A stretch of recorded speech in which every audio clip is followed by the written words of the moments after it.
Judges 8 and 9. Now the Ephraimites asked Gideon, "Why have you treated us like this? Why didn't you call us when you went to fight Midian?" And they challenged him vigorously. But he answered them, "What have I accomplished compared to you? Aren't the gleanings of Ephraim's grapes better than the full grape harvest of Abiezer? God gave Oreb and Zeb, the Midianite leaders, into your hands. What was I able to do compared to you?" At this, their resentment against him subsided. Gideon and his 300 men, exhausted yet keeping up the pursuit, came to the Jordan and crossed it. He said to the men of Succoth, "Give my troops some bread. They are worn out, and I am still pursuing Zebah and Zalmunna, the kings of Midian." But the officials of Succoth said, "Do you already have the hands of Zebah and Zalmunna in your hands? Why should we give bread to your troops?" Then Gideon replied, "Just for that, when the Lord has given Zebah and Zalmunna into my hand, I will tear your flesh with desert thorns and briars." From there he went up to Peniel and made the same request of them, but they answered as the men of Succoth did. So he said to the men of Peniel, "When I return in triumph, I will tear down this tower." Now Zebah and Zalmunna were in Karkor, with a force of about 15,000 men, all that were left of the armies of the eastern peoples. 120,000 swordsmen had fallen. Gideon went up by the route of the nomads east of Nobah and Jogbaha and attacked the unsuspecting army. Zebah and Zalmunna, the two kings of Midian, fled, but he pursued them and captured them, routing their entire army. Gideon, son of Joash, then returned from the battle by the pass of Heres. He caught a young man of Succoth and questioned him, and the young man wrote down for him the names of the 77 officials of Succoth, the elders of the town. Then Gideon came and said to the men of Succoth, "Here are Zebah and Zalmunna, but about whom you taunted me, saying, 'Do you already have the hands of Zebah and Zalmunna in your possession? Why should we give bread to your exhausted men?'" He took the elders of the town and taught the men of Succoth a lesson by punishing them with desert thorns and briars.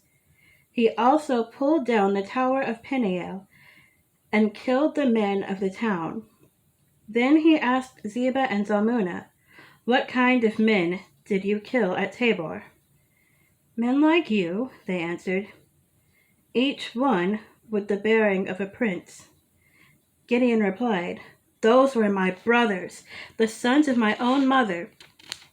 As surely as the Lord lives, if you had spared their lives, I would not kill you."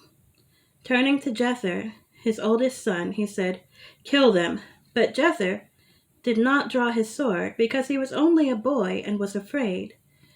Zebah and Zalmunna said, "Come, do it yourself. As is the man, so is his strength." So Gideon stepped forward and killed them and took the ornaments off their camels' necks. The Israelites said to Gideon, "Roll over us, you and your son and your grandson, because you have saved us from the hand of Midian." But Gideon told them, "I will not roll over you, nor will my son roll over you. The Lord will rule over you." And he said, "I do have one request, that each of you give me an earring from your share of the plunder." It was the custom of the Ishmaelites to wear gold earrings. They answered, "We'll be glad to give them." So they spread out a garment, and each of them threw a ring from his plunder onto it. The weight of the gold rings he asked for came to 1,700 shekels, not counting the ornaments, the pendants, and the purple garments worn by the kings of Midian, or the chains that were on the camels' necks. Gideon made the gold into an ephod, which he placed in Ophrah, his town. All Israel prostituted themselves by worshiping it there, and it became a snare to Gideon and his family. Thus Midian was subdued before the Israelites and did not rise its head again during Gideon's lifetime. The land had peace 40 years. Jerubbaal, son of Joash, went back home to live. He had 70 sons of his own, for he had many wives. His concubine, who lived in Shechem, also bore him a son, whom he named Abimelech. Gideon, son of Joash, died at a good old age, and was buried in the tomb of his father Joash in Ophrah of the Abiezrites. No sooner had Gideon died than the Israelites again prostituted themselves to the Baals. They set up Baal-Beroth as their god, and did not remember the Lord their God, who had rescued them from the hands of all their enemies on every side. They also failed to show any loyalty to the family of Jerubbaal, that is Gideon, in spite of all the good things he had done for them. Chapter 9. Abimelech, son of Jerubbaal, went to his mother's brothers in Shechem and said to them and all his mother's clan, "Ask all the citizens of Shechem, which is better for you, to have all 70 of Jerubbaal's sons rule over you, or just one man? Remember, I am your flesh and blood." When the brothers repeated all this to the citizens of Shechem, they were inclined to follow Abimelech, for they said, "He is related to us." They gave him 70 shekels of silver from the temple of Baal-Berith, and Abimelech used it to hire reckless scoundrels who became his followers. He went to his father's home in Ophrah, and on one stone murdered his 70 brothers, the sons of Jerubbaal. But Jotham, the youngest son of Jerubbaal, escaped by hiding. Then all the citizens of Shechem and Beth Millo gathered beside the great tree at the pillar in Shechem to crown Abimelech king. When Jotham was told about this, he climbed up on the top of Mount Gerizim and shouted to them, "Listen to me, citizens of Shechem, so that God may listen to you." One day the trees went out to anoint a king for themselves. They said to the olive tree, "Be our king." But the olive tree answered, "Should I give up my oil, by which both gods and humans are honored, to hold sway over the trees?" Next the trees said to the fig tree, "Come and be our king." But the fig replied, "Should I give up my fruit, so good and sweet, to hold sway over the trees?" Then the trees said to the vine, "Come and be our king." But the vine answered, "Should I give up my wine, which cheers both gods and humans, to hold sway over the trees?" Finally, all the trees said to the thorn bush, "Come and be our king." The thorn bush said to the trees, "If you really want to anoint me king over you, come and take refuge in my shade. But if not, then let fire come out of the thorn bush and consume the cedars of Lebanon." Have you acted honorably and good faith by making Abimelech king? Have you been fair to Jerubbaal and his family? Have you treated him as he deserves? Remember that my father fought for you and risked his life to rescue you from the hand of Midian. But today you have revolted against my father's family. You have murdered his 70 sons on a single stone and have made Abimelech, the son of his female slave, king over the citizens of Shechem because he is related to you. So have you acted honorably and in good faith toward Jerubbaal and his family today? If you have, may Abimelech be your joy, and may you be his too. But if you have not, let fire come out from Abimelech and consume you, the citizens of Shechem and Beth Millo. And let fire come out from you, the citizens of Shechem and Beth Millo, and consume Abimelech. Then Jotham fled, escaping to Beer, and he lived there because he was afraid of his brother Abimelech. After Abimelech had governed Israel 3 years, God stirred up an animosity between Abimelech and the citizens of Shechem, so that they acted treacherously against Abimelech. God did this in order that the crime against Jerubaal's 70 sons, the shedding of their blood, might be avenged on their brother Abimelech and on the citizens of Shechem, who had helped him murder his brothers. In opposition to these citizens of Shechem, son of Shechem set men on hilltops to ambush and rob everyone who passed by, and this was reported to Abimelech. Now Gaal, son of Ebed, moved with his clan into Shechem, and its citizens put their confidence in him.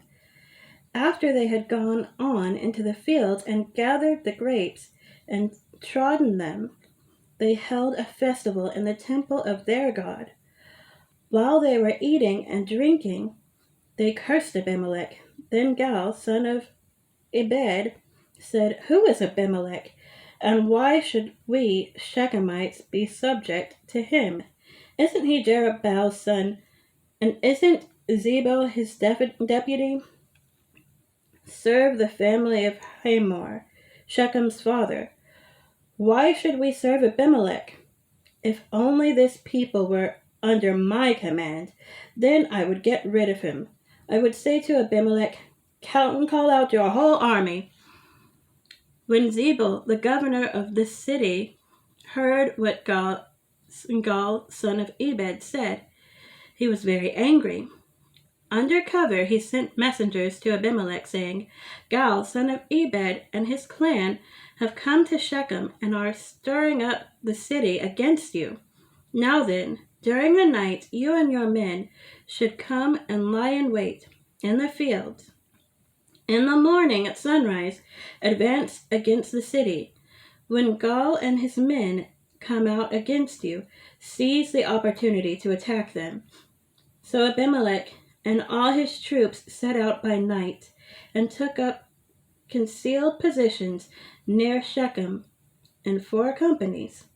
Now Gaal, son of Ebed, had gone out and was standing at the entrance to the city gate just as Abimelech and his troops came out from their hiding place. When Gaal saw them, he said to Zebul, "Look, people are coming down from the tops of the mountains." Zebul replied, "You mistake the shadows of the mountains for men." But Gaal spoke up again, "Look, people are coming down from the central hill, and a company is coming from the direction of the diviner's tree." Then Zebul said to him, "Where is your big talk now? You who said, 'Who is Abimelech, that we should be subject to him?' Aren't these the men you ridiculed? Go out and fight them." So Gaal led out the citizens of Shechem and fought Abimelech.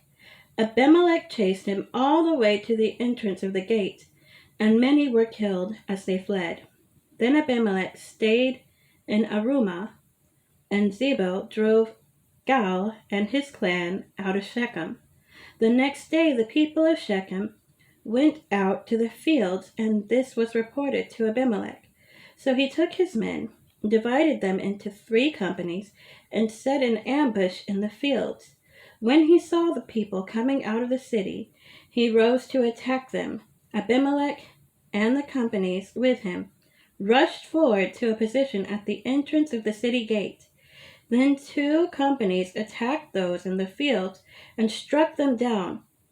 All that day, Abimelech pressed his attack against the city until he captured it and killed its people. Then he destroyed the city and scattered salt over it. On hearing this, the citizens in the tower of Shechem went into the stronghold of the temple of El-Berith. When Abimelech heard that they had assembled there, he and all his men went up Mount Zalmon. He took an axe and cut some of the branches, which he lifted to his shoulders. He ordered the men with him, "Quick, do what you have seen me do." So all the men cut branches and followed Abimelech. They piled them against the stronghold and set it on fire with the people still inside. So all the people in the tower of Shechem, about 1,000 men and women, also died. Next Abimelech went to Thebez and besieged it and captured it. Inside the city, however, was a strong tower to which all the men and women, all the people of the city, had fled. They had locked themselves in and climbed up on the tower roof. Abimelech went to the tower and attacked it.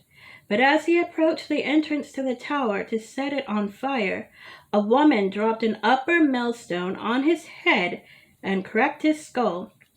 Hurriedly he called to his armor-bearer, "Draw your sword and kill me, so that they can't say a woman killed him." So his servant ran him through, and he died. When the Israelites saw that Abimelech was dead, they went home.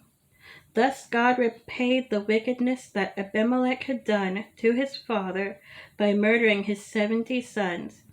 God also made the people of Shechem pay for all their wickedness. The curse of Jotham, son of Jerubbaal, came on them.